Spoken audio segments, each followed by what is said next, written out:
تو مظاہر فطرت کو جب امیج کی صورت میں ڈالے گا تو وہ قدرت کے یا فطرت کے قریب تلک چلا جائے گا، تو وہ اس کے سات حصے بناتے ہیں، اب یہ بھی کیونکہ یہاں اردو میں پہ تو اس تھوڑا، طرح بحث ہے نہیں۔ ہاں یہ بھی اب تھوڑا مسئلہ ہوگا نا، مثلا جب آپ مناظر فطرت کو پینٹ کریں گے تو وہ ظاہر ہے کسی نہ کسی حص کے ذریعے ہی آپ تک ہاں، پہنچیں گے نا۔ اسی کتاب میں ہوگا ہمیشہ۔ مثلا آپ پہاڑ کہتے ہیں یا آپ چاند کہتے ہیں یا آپ دریا کہتے ہیں، تو ظاہر ہے آپ اگر اس کی آواز سنا رہے ہیں تو وہ بصری یعنی بصری بھی ہے اور ساتھ سمعی بھی ہے۔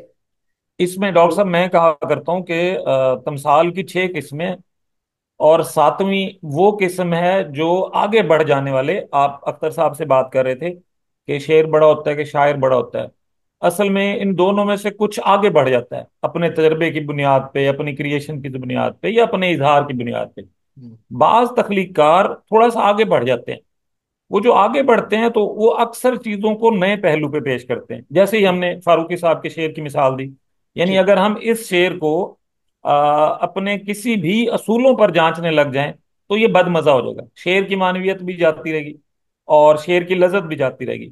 تو جب شاعر شاعرانہ جواز کو ایک نئی رنگ میں لا کر سامنے لاتا ہے تو وہ ہمیشہ ہی چیز کو نئی نظر کے ساتھ پیش کرتا ہے، ایک نئے پیکر کے ساتھ پیش کرتا ہے۔ وہ نیا پیکر ہمیشہ ساتواں پیکر ہوتا ہے۔ آپ جس بھی بڑے شعر میں، جس بھی بڑی نظم میں جا کر دیکھیں گے، آپ کو ایسے کچھ ایسا دکھائی دے گا جو آپ کے اطراف نہیں ہوگا لیکن آپ اسے قبول کر لیں گے۔ یہ کئی چاند تھے کو، ہمارے اطراف کئی چاند نہیں ہے۔ اچھا چلیے اچھا، آخر پہ یہ فرما دیجیے، سوری یہاں پہ چونکہ بات دوسری جی طرف جی جا رہی تھی، یعنی جیسے ہم نے کہا کہ ہیوم کی جو دو نظمیں ہیں ان کی آپ نے مثال دی، اردو میں کسی شاعر کی کوئی ایسی نظم ہے جس کو ہم امیجسٹ نظم کے طور پر، مثال کے طور پر لے سکیں؟ کوئی بھی شاعر ہو، چھوٹا بڑا، جی، بہت ساری ہیں، بہت ساری ہیں۔ کوئی میں ایک نے مثال اس تاکہ طالب علم جو ہیں وہ اگر اس کو دیکھیں تو ان کو سمجھ آ جائے کہ یہ نظم جو ہے اس میں یہ امیج ہے۔ میں نے جیسے ابھی مثال کے طور پہ کہا، مثلا پنواڑی مجید امجد کی، ٹھیک ہے۔ تو پنواڑی اپنے آغاز سے اپنی انجام تک اس تصویر کے مختلف امیجز اس دکان کے مختلف امیج پیش کرتا رہتا ہے، اور امیجز کی ہی بنیاد پر نظم کو کلوز کرتا ہے۔ اسی ٹھیک۔ طرح ہمارے پاس راشد کی بہت ساری نظمیں ہیں، ایک لیکن میں پتنگا ہمیشہ ایک پتنگا دیپک دیپک پر جل جائے دوسرا آئے۔ دوسرا ہے، دیکھیں اس نے وہیں پر ہی ساری چیزیں ری پینٹ کی۔ ہم، یعنی میرا یہ ماننا ہوتا ہے کہ کہا جاتا ہے نا، ارسطو نے کہا، افلاطون نے کہا کہ شاعر نقال ہوتا ہے۔ شاعر نقال نہیں ہوتا، شاعر تو تخلیق نو کرتا ہے، وہ کبھی بھی نقل نہیں کرتا۔ جی ہاں، اگر ارسطو وہ نے یہی کہا۔ نقال ہو اگر وہ نقال ہو تو وہ شے کو ویسا بیان کرے وہ جیسی ہوتی ہے، جی ہاں، وہ جو اسے ویسا بیان کرتا ہے جیسی اس کے ادراک میں آتی ہے۔ ایسے جو کمی رہ جاتی تو ہے اس وہ کے خیال میں وہ پوری کرتا ہے۔ وہ پوری کرتا ہے۔ تو یہ مجید، اور خود جو ہماری نظم ہے حسن گزرگر، خاص طور پہ اس کا پہلا حصہ، اگلے حصوں میں کیونکہ فکری ادراک بڑھتا جاتا ہے، راشد نے جو تخلیقی پہلو ہے اسے مقدم رکھا ہے، تو اس میں جو جو تمثال کا کنکریٹ پہلو ہے وہ وہ تھوڑا بہت اس میں اس پہ اثر انداز ہوتا ہے۔ ورنہ ہمارے جتنے بڑے شعراء ہیں علاوہ اختر حسین جعفری کے، میں آپ کو یہ بھی مزے کی بات دیتا ہوں کہ اختر صاحب کے ہاں سب سے مضبوط حصی امیجز ہیں۔ جی ہاں، ان کے ہاں وہ اپنی نظموں میں سب سے مضبوط گرفت جو ہے وہ لفظی شکوہ کے باوجود سینسز پر کرتے ہیں، ایسے ہی ہے ظاہر ہے، وہ جبکہ یہ جو ہمارے دیگر شاعر ہیں، مثلا آج بازار میں پا بجولنا چلو، ایک سلسلہ در سلسلہ امیجز ہیں، اور وہ اپنے انجام تک جاتے جاتے ایک جو قیدی ہے اس کو بھی واضح کر دیتے ہیں، اور جو سوشو پولیٹیکل پرسپیکٹو ہے اس کو بھی بیان کر دیتا ہے۔ تو ویسے تو آزاد نظم یا جو نثر لطیف ہے، اگر اسے آ، پکڑ نہ کریں تو نثری نظم کہہ دیا جائے، یہ اسی وقت ہی بہترین ہوگی جب اس میں امیجز کا ایک طویل سلسلہ کسی ایک معنی کے ساتھ جا کر جڑ جائے گا، جس کی کوششیں عبد الرشید نے کی۔ اب وہ کامیاب ہوئے یا نہ ہوئے یہ تو وقت طے کرے گا، لیکن عبد الرشید نے دانستہ کوشش کی اپنی نظموں میں مختلف امیجز بنا کر ان امیجز کو ایک مرکز پر لانے کی، اور انہوں نے ایفرٹ کی کہ وہ اس طرح سے اپنی بات کو بیان کریں کہ پڑھنے یا سننے والا ان امیجز کو جوڑ کے اس کے معنی کا تعین کرے۔